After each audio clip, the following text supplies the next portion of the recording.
মই কিমান মাত্ৰাত এলেহুৱা হ'ব পাৰোঁ আপোনালোকে এই ভিডিঅ'টো দেখিলে গম পাব। ভিডিঅ'টো হৈছে আমাৰ পিকনিক পাৰ্টিৰ। আমি ক্লাছ 10ৰ ছোৱালীবোৰে একেলগে পিকনিক খোৱাৰ প্লেন এটা বহুত দিন ধৰি কৰি আছিলোঁ, যদিও এবাৰো প্লেনটো সফল হোৱা নাছিল। সেইবাবে এইবাৰ আৰু আমি ধৈৰ্য ধৰিব পৰা নাই আৰু আমি সকলোৱে গ'লোগে আমাৰ ঘৰৰ ওচৰত থকা এখন নদী, যিটোৰ নাম হৈছে শিঙৰা নদী। আগৰ দিনৰ মানুহবোৰে নদীৰ ওচৰত ঘৰ থাকিলে নদীৰ পৰা পানী যোগান এনেদৰে কৰিছিল আৰু সেইবাবে আমিও এইবাৰ পিকনিকত এনেদৰে পানীৰ ব্যৱস্থা কৰিলোঁ। তাৰপিছত আমি সকলোৱে লাগি গ'লো চব্জি কটাত আৰু দাখন মইহে ল'লো, কিয়নো ইয়াত চবকে দেখুৱাবতো লাগিব যে মই চবতকে বেছি কাম কৰোঁ, কিয়নো ঘৰততো মই কাম নকৰোঁ। আৰু ঠাণ্ডা দিনত ঠাণ্ডা বস্তু নখালে কেনেকৈ হ'ব, সেইকাৰণে আমি ভিতৰৰ পৰাও ঠাণ্ডা ঠাণ্ডা ফিল ল'বলৈ আমি লাগি গ'লো পেপচি খোৱাত।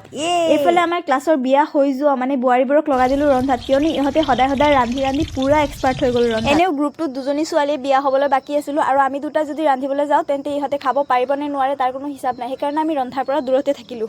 যিহেতু গাৰ্লছ পাৰ্টিৰ পিকনিক আছিল আৰু ইয়াৰ লাজৰ কোনো কথা নাছিল, গতিকে আমি কোনো প্ৰফেচনেল ডান্সাৰ নহয়, যদিও আমি সকলোৱে যি পাৰোঁ তাকে ডান্স কৰিবলৈ লাগি গ'লোঁ, কাৰণ ইয়াত আমাক কোনো চোৱাৰ মানুহ নাছিল। সেইকাৰণে নিজৰ ইচ্ছা মতে ফূৰ্তি কৰিলোঁ আৰু এইটো পিকনিক আমাৰ লাইফৰ বেষ্ট পিকনিক আছিল।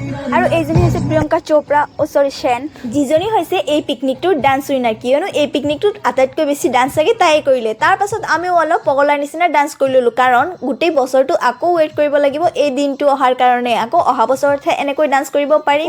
নাচি নাচি দেখোন কোনে কাৰ গাৰ ওপৰত উঠি গৈছে কোনো হিচাপে নাই।